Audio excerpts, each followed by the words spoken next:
ਅੱਛਾ ਮਿੰਟੂ ਜੀ, miss PTC ਪੰਜਾਬਣ ਜਿਹੜਾ ਮਾਮਲਾ ਵਾ, ਉਸ ਮਾਮਲੇ 'ਚ ਜਿਹੜੀ ਰੈਜ਼ੀਡੈਂਸੀ ਦਾ ਹੋਟਲ ਦੇ ਮਾਲਕ ਦੀ ਗ੍ਰਿਫਤਾਰੀ ਹੋਈ ਆ ਹੁਣ? ਹਾਂਜੀ, ਦੇਖੋ ਖਬਰਾਂ ਚੱਲੀ ਜਾਂਦੀਆਂ ਨੇ ਜੀ, ਕਿ ਹੋਟਲ ਦੇ ਮਾਲਕ ਦੀ ਗ੍ਰਿਫਤਾਰੀ ਹੋ ਗਈ ਆ ਹਾਂਜੀ, ਤੇ ਉਹ ਹੋ ਹੀ ਜਾਣੀ ਸੀਗੀ। ਵੈਸੇ ਤੇ ਕਮਾਲ ਦੀ ਗੱਲ ਇਹ ਆ ਕਿ ਉਹ ਜਿਹੜੀ ਬੀਬੀ ਆ, ਜਿਹੜੀ ਨਾਮਜ਼ਦ ਕੀਤੀ ਗਈ ਹੈ ਕੇਸ ਦੇ ਵਿੱਚ, ਉਹਦੀ ਜ਼ਮਾਨਤ ਵੀ ਜਿਹੜੀ ਖਾਰਜ ਹੋ ਚੁੱਕੀ ਹੈ, ਬੀਬੀ ਘੁੰਮਣ। ਹਾਂਜੀ। ਉਹ ਪਤਾ ਨਹੀਂ ਹੁਣ ਕਿੱਥੇ ਘੁੰਮਦੀ ਫਿਰਦੀ ਆ, ਉਹ ਤੇ ਹਾਲੇ ਤੱਕ ਅਰੈਸਟ ਨਹੀਂ ਹੋਈ। ਇਹਨਾਂ ਹੂੰ, ਨੇ ਹੋਟਲ ਦਾ ਮਾਲਕ ਹੈ ਜਿਹੜਾ, ਉਹ ਅਰੈਸਟ ਕਰ ਲਿਆ ਵਾ। ਜੀ, ਖੈਰ, ਇਹ ਮਾਮਲਾ ਹਾਈ ਪ੍ਰੋਫਾਈਲ ਮਾਮਲਾ ਹੈ, ਇਹਦੇ ਵਿੱਚ ਇਨਵੈਸਟੀਗੇਸ਼ਨ ਹੋਣੀ ਚਾਹੀਦੀ ਹੈ, ਜਲਦੀ ਤੋਂ ਜਲਦੀ ਸਾਰੀਆਂ ਗ੍ਰਿਫਤਾਰੀਆਂ ਹੋਣੀਆਂ ਚਾਹੀਦੀਆਂ। ਪਰ ਉਹ ਗ੍ਰਿਫਤਾਰੀ ਕਿਉਂ ਨਹੀਂ ਹੋ ਰਹੀ? ਕਿ ਉਹ ਬੀਬੀ ਇਸ ਦੇਸ਼ ਦੇ ਵਿੱਚ ਹੀ ਆ ਜਾਂ ਇੱਥੋਂ ਪਾਸੇ ਚਲੇ ਗਈ? ਇਹ ਵੇਖਣ ਦੀ ਗੱਲ ਆ। ਪਰ ਇਹਨਾਂ ਦਾ ਜਿਹੜਾ ਐਮਡੀ ਆ ਪੀਟੀਸੀ ਵਾਲਿਆਂ ਦਾ, ਉਹ ਵੀ ਅੰਦਰ ਆ। ਹੈਰਾਨੀਜਨਕ ਗੱਲ ਆ ਕਿ ਐਮਡੀ ਵੀ ਫੜਿਆ ਗਿਆ ਜੀ।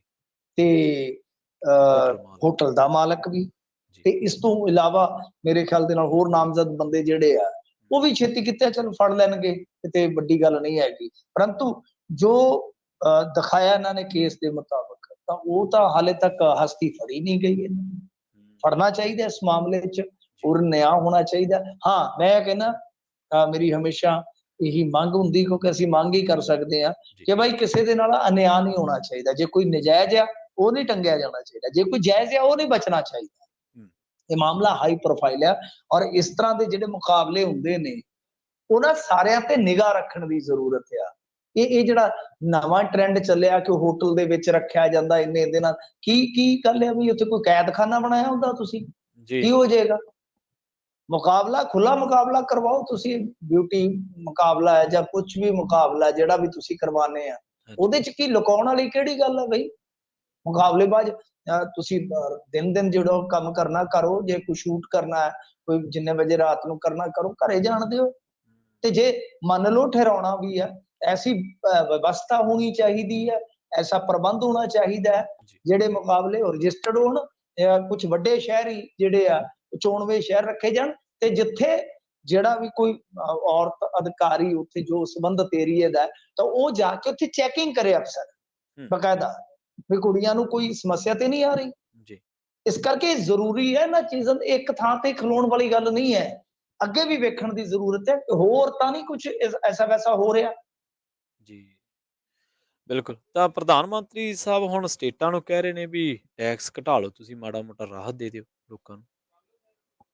ਤਾਂ ਦੇਖੋ, ਉਹ ਪ੍ਰਧਾਨ ਮੰਤਰੀ ਤਾਂ ਬਹੁਤ ਕੁਝ ਕਹਿੰਦੇ ਨੇ। ਪ੍ਰਧਾਨ ਮੰਤਰੀ ਹੁਣ ਕਹਿ ਰਹੇ ਨੇ ਕਿ ਤੇਲ ਦੇ ਮਾਮਲੇ ਦੇ ਵਿੱਚ ਜੀ, ਕਿ ਬਾਈ ਤੁਸੀਂ, ਅੱਜ ਇਹਨਾਂ ਨੇ ਕਿਉਂਕਿ ਮੀਟਿੰਗ ਕੀਤੀ ਹੈ ਨਾ ਹੂੰ, ਵੱਖ-ਵੱਖ ਪ੍ਰਦੇਸ਼ਾਂ ਦੇ ਚੀਫ ਮਿਨਿਸਟਰਾਂ ਦੇ ਨਾਲ ਕੋਵਿਡ ਹਾਂਜੀ, ਸੰਬੰਧੀ, ਤੇ ਇਸ ਤੋਂ ਇਲਾਵਾ ਫਿਰ ਗੱਲਬਾਤ ਜਿਹੜੀ ਹੋਈ ਹੋਏਗੀ ਤੇਲ ਵਗੈਰਾ ਤੇ। ਤਾਂ ਇਹ ਕਹਿੰਦੇ ਆ ਕਿ ਤੇਲ ਦਾ ਫਰਕ ਬਹੁਤ ਆ ਸਟੇਟਾਂ ਦੇ ਵਿੱਚ। ਜਿਵੇਂ ਮਿਸਾਲ ਦੇ ਤੌਰ ਤੇ ਇੱਕ ਸ਼ਹਿਰ ਦੇ ਵਿੱਚ 102 ਹੈ ਤੇ ਕਿਸੇ ਹੋਰ ਸ਼ਹਿਰ ਦੇ ਵਿੱਚ 118, ਮਤਲਬ ਸਟੇਟਾਂ ਦਾ ਫਰਕ ਪੈ ਜਾਂਦਾ ਹੈ ਨਾ, ਹਾਂਜੀ, ਕਿਉਂਕਿ ਹਾਂਜੀ, ਅਲੱਗ-ਅਲੱਗ ਵੈਟ ਹੈ, ਅਲੱਗ-ਅਲੱਗ ਐਕਸਾਈਜ਼ ਡਿਊਟੀ ਹੈ। ਜੀ, ਤਾਂ ਜਦੋਂ ਉਹ ਅਲੱਗ-ਅਲੱਗ ਵੈਟ ਦੇ ਵਿੱਚ ਜਾਂਦੇ ਆ, ਤਾਂ ਰੇਟ ਦਾ ਫਰਕ ਪੈ ਜਾਂਦਾ ਹੈ।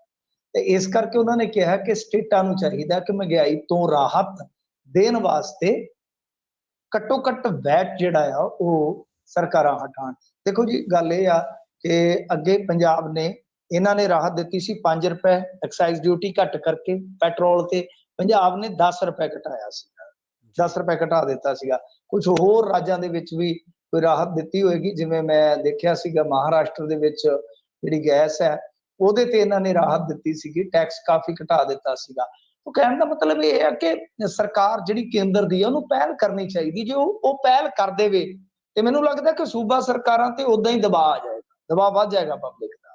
ਹੂੰ, ਹੁਣ ਜੇ ਆਪਾਂ ਦੇਖੀਏ ਤਾਂ ਜਿਵੇਂ ਕੇਂਦਰ ਨੇ ਅੱਗੇ ਕੀਤਾ ਸੀ, ਤਾਂ ਨਾਲ ਦੀ ਨਾਲ ਪੰਜਾਬ ਦੇ ਵਿੱਚ ਕਿਉਂਕਿ ਇਲੈਕਸ਼ਨ ਵੀ ਚੱਲ ਰਿਹਾ ਸੀਗਾ, ਤਾਂ ਦਬਾਅ ਬੜਾ ਬਣਿਆ ਸੀਗਾ, ਚੰਨੀ ਗਵਰਨਮੈਂਟ ਨੂੰ ਕਰਨਾ ਪਿਆ ਸੀਗਾ।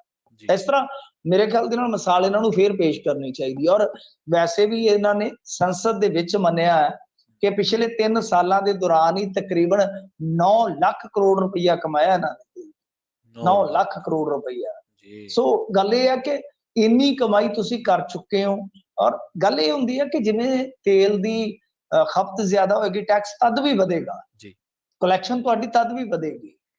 ਜੇ ਮਹਿੰਗਾਈ ਜ਼ਿਆਦਾ ਹੋਏਗੀ, ਕਈ ਵਾਰ ਇਹ ਹੁੰਦਾ ਨਾ ਕਿ ਖਪਤ ਘਟ ਜਾਂਦੀ ਹੈ, ਹੂੰ, ਤੇ ਜੇ ਖਪਤ ਘਟਦੀ ਤਾਂ ਵੀ ਲਾਸ ਹੁੰਦਾ ਹੈ ਨਾ ਗਵਰਨਮੈਂਟ ਦਾ।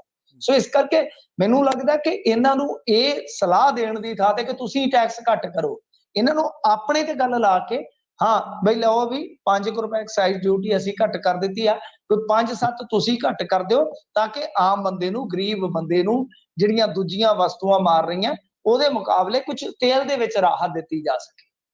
ਜੀ, ਜੀ।